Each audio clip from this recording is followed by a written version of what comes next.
Қадірлі ағайын, қадірлі өнер сүйуші және білім қуған біздің Қазақстанның болашағы, Қазақстан халқы, жастары. Міне біз бүгін өзіміздің 20 минут репортажымызда біз Тұран Астана университеті сондағы дизайн, сервис және туризм кафедрасы, оның ішіндегі міне ұстаздар мен студенттердің бүгінгі әсіресе мынау алда келе жатқан 2017 жылы бүкіл әлемдік көрменің қарсаңында біздің ұлттық өнеріміз әсіресе осы соған қатысты дүниелер қалай дамып жатыр екен, адамдар қалай ойлайды екен. Міне осы орайда бізде Қазақстан Суретшілер одағы академиясының толық кәсіподақ мүшесі, есімі өте белгілі республикаға танымал біздің өнер тарларымыз міне арамызда Аманғұл Назарқұлы тұр екен, және оның шәкірттері. Ал енді өзіңіз бір қысқаша айтып өтсеңіз, дәл қазіргі жағдайда, дәл қазір не істеп отырсыз? Өйткені сізде өте көп жұмыс айтатын сөз де көп, бірақ өкінішке орай қысқадан нұсқа дәл осы қазір әлеке, дәл қазір қандай жағдайдасыз? Қазір біз мынау жұмыс үстіндеміз. Мынау балалармен, өзім шәкірттеріммен шеберханада сабақ болып отыр екен ғой? Сабақ жүріп жатыр. Сол өзімнің шәкірттерім, бірінші, екінші, үшінші, бесінші курстың студенттері. Мынау қылқалам несінде бояумен жұмыс істеп жатқан студенттер бар, терімен жасап жатқан студенттер бар қазір. Мынау алда бір кішігірім көрме болайын деп жатыр, соған дайындалып жатыр. Енді мына жерде кішкене тоқталып өтетін болсақ, қазір мынау қолындағы мынау теріден жасалынған. Бәрекелді. Мынау сиыр, таза малдың терісі, түйенің терісі көмден жасалған. Өгіздікі дейміз. Жылқы келмейді, жылқы келмейді. Жылқыныкі де келеді, оны қолдана білсе. Енді мына кішігірім ғана жұмысты бұл. Бірақ мынау қолдан жасалған таза мынау тері. Ешқандай химикат не жоқ, жаңағыдай бояуы да сондай ерекше. Бәрекелді. Сол енді мен суретші ретінде айтайын деген. Мені ұстап берін. Әлі өзі ылғал үйінде тұр екен, иә, сәл ылғал. Мынау сондай бір... Олай жүре сөйлеңіз, мыналарда түсе берсін. Мұнаның бәрін әлеке сыйдыру мүмкін емес. Мұна суретті қашан салып көрмес. Мына жерде мысалы мен мына теріге кішкене тоқталып кетейін. Жаңа кішігірім жұмыс дедім ғой. Осы екі жұмыс, мына өзіміздің түйе, біздің далаға тән жануар ғой.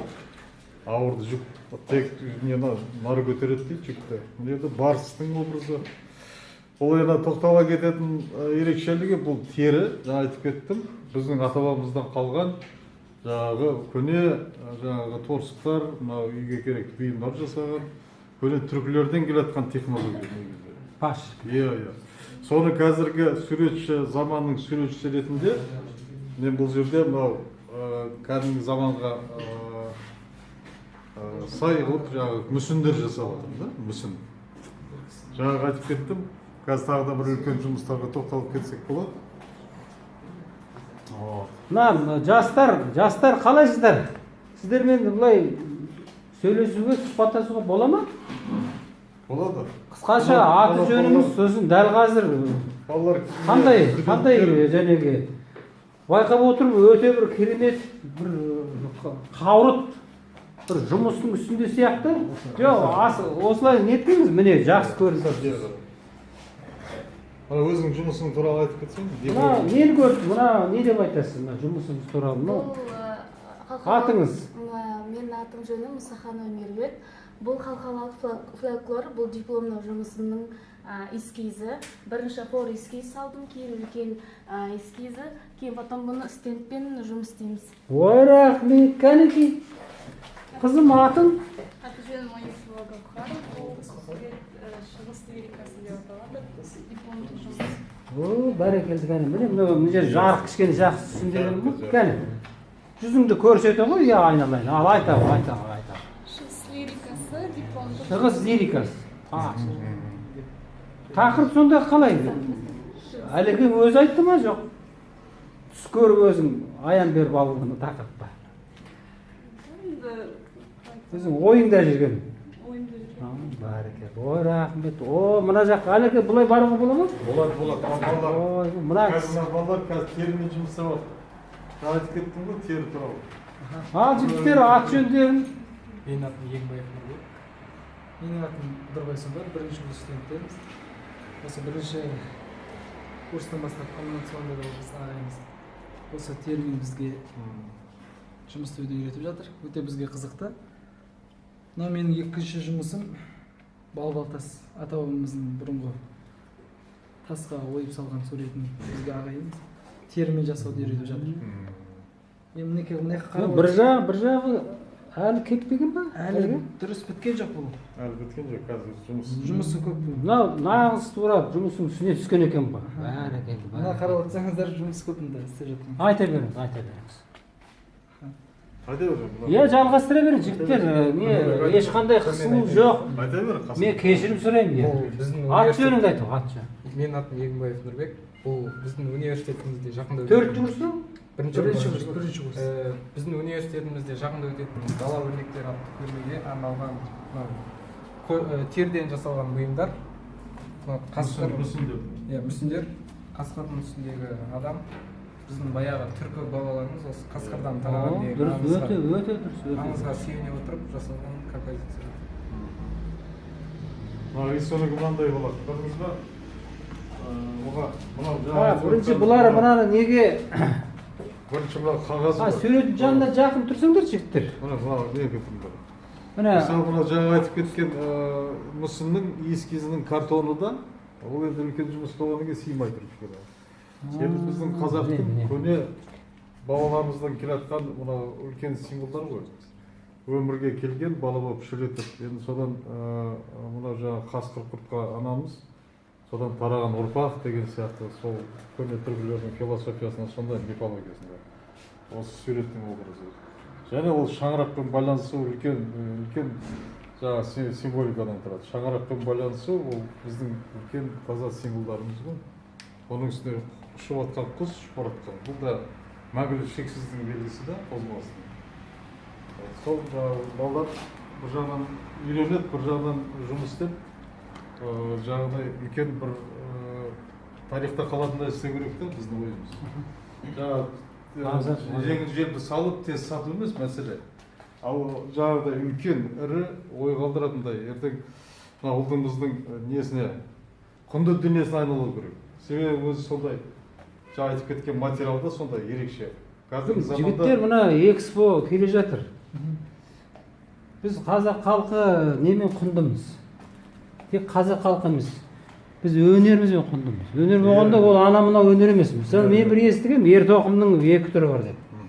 Біреуін айлап оны ағаштан жәнегі ұсталар жасайды екен де, біреуін құрап жасайды. Сол сияқты енді сыртына терімен қаптай салса екеуі бірдей болып қалады. Мысалы сондайлар көп қазір, әлгі сырты бүтін іші түтіндеген. Ал мен қарап отырмын енді мына терінің өзі мысалы алғасы ауылдан дегендей, алыстан дегендей, оның өзі технологиясы, тері илеу деген бізде болған.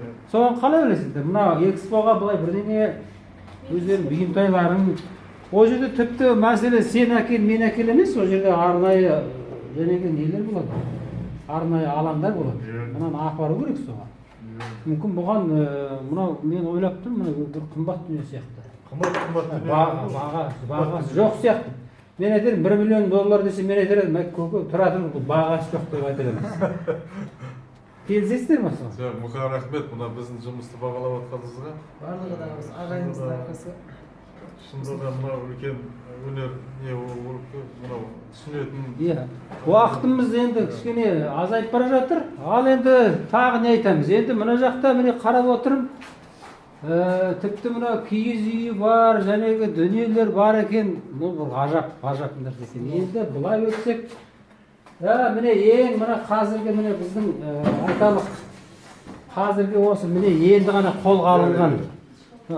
Жаңағы, мына теріге айтылып жатыр ғой, сол терінің мынау енді мүсіннен басқа мынау панно деген түрі да картина сияқты. Бірақ та бұл картина сияқты көтеруге бола ма? Болады, бірақ көтеріп қана біреуін бір жағына. Бұл ауыр, өте ауыр. Ауыр ма? Ауыр, қазір ішінде құм бар да.